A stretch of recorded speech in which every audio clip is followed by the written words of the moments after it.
Económico en RPP. Ya está con nosotros Mónica Muñoz Nájar para conocer, ¿no?, cómo marcha el avance del Plan Nacional de Infraestructura Sostenible para la Competitividad. ¿Cómo estás, Mónica? Muy buenos días. Como siempre, un gusto saludarte y recibirte. Hola, Mónica. ¿Qué tal? ¿Qué tal? Buen día. Buen día. Carlos al cuadrado nos acompaña de nuevo en esta mañana. Y buen día a ustedes también, queridos oyentes y televidentes de RPP. Vamos a comentar el tema del avance del Plan Nacional de Infraestructura.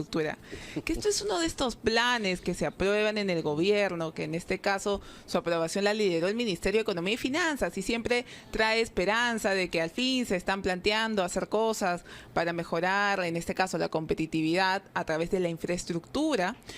Sin embargo, lamentablemente este plan se debe de terminar de ejecutar el 2025 y la mitad de los proyectos no tienen un avance significativo, casi no han avanzado nada o han avanzado máximo 10%.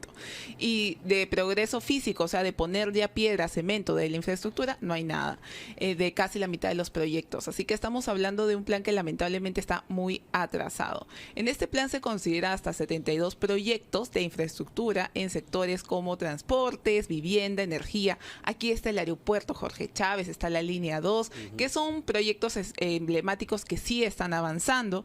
De hecho, son justamente la ampliación del aeropuerto, Jorge Chávez, la línea 2 del metro y el proyecto especial de escuelas Bicentenario son de los que más están avanzando.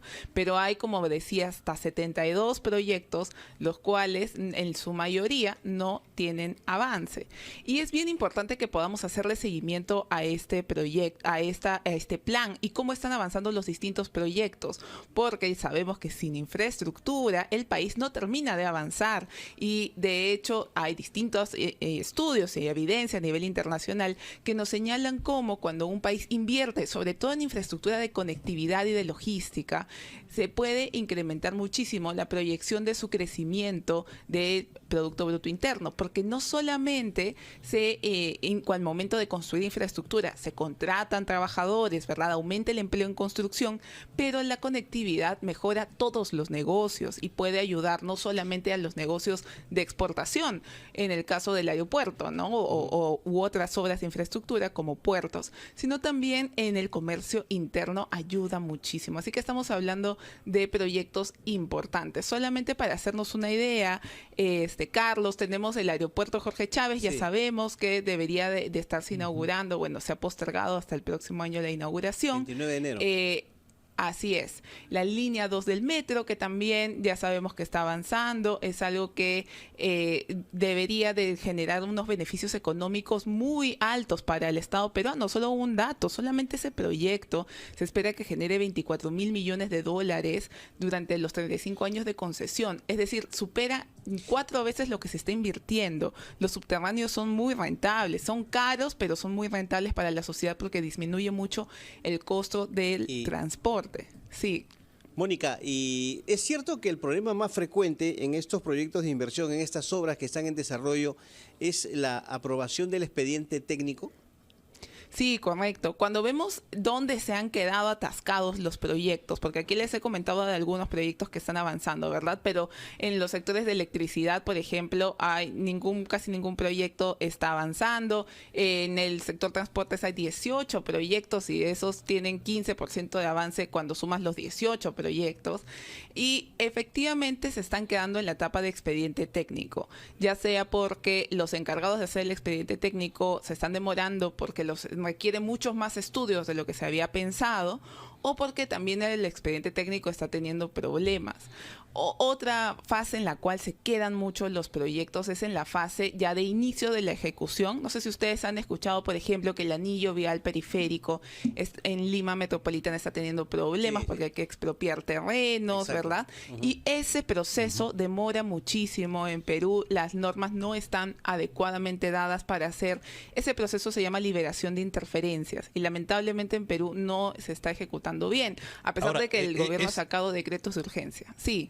Este problema de no tener avances significativos, tal como lo explicas en los proyectos, es una constancia, ¿no?, en nuestro país. Pero en los últimos años se ha agravado la situación, se mantiene tal como está. ¿Ha sucedido algo importante? Sí, en general es una situación que se ha mantenido. La verdad es que siempre es más difícil a medida que un país crece de forma desordenada, como lo hace el Perú, hacer justamente este tema de saneamiento físico legal, liberación de interferencias, porque, digamos, hay terrenos ocupados de forma informal, ¿no? Entonces eso es algo que la informalidad, la invasión de terrenos siempre empeora, hace que sea más largos estos procesos, y la verdad es que también son más poco predecibles, porque un terreno, cuando se empezó a hacer un expediente técnico hace 5 años, que en donde no había gente y ahora ya hay viviendas, entonces ya se genera una dificultad mayor, ¿verdad? Al momento de tratar de hacer un nuevo expediente o la ejecución del proyecto. Entonces sí, yo diría que ha empeorado, no necesariamente por temas burocráticos, sino más por las condiciones en las cuales se encuentra el saneamiento físico legal en nuestro país, que es terrible. Sabemos que más del 80% de construcciones son informales en el país, claro, ¿no? Entonces, cuando uno quiere hacer un proyecto, el terreno tiene que estar 100% saneado. Entonces, sí hay ahí problemas y también, evidentemente, hay problemas de gestión. Así que este es un poco el llamado de atención que hay que hacer. Si bien hay proyectos emblemáticos que están avanzando bien, la mayoría de los proyectos no tiene avance y recordamos que este plan debería terminarse de ejecutar el 2025. Así que ya sabemos que no vamos a llegar. Es importante que empecemos a ponerle más mira a la ejecución en infraestructura para que podamos tener estos recursos, no solamente que reactivan en construcción, sino que ayudan a reactivar toda la economía, Carlos al cuadrado. Bueno, muchas gracias, mi querida Mónica Muñoz Nájar. Espero que eso de Carlos al cuadrado no signifique que nos ves medio cuadraditos, medio gorditos, porque si no empezamos de inmediato la dieta. Gracias, mi querida Mónica Muñoz Nájar. Gracias, Mónica. Economista de la Red de Estudios para el Desarrollo y, por supuesto...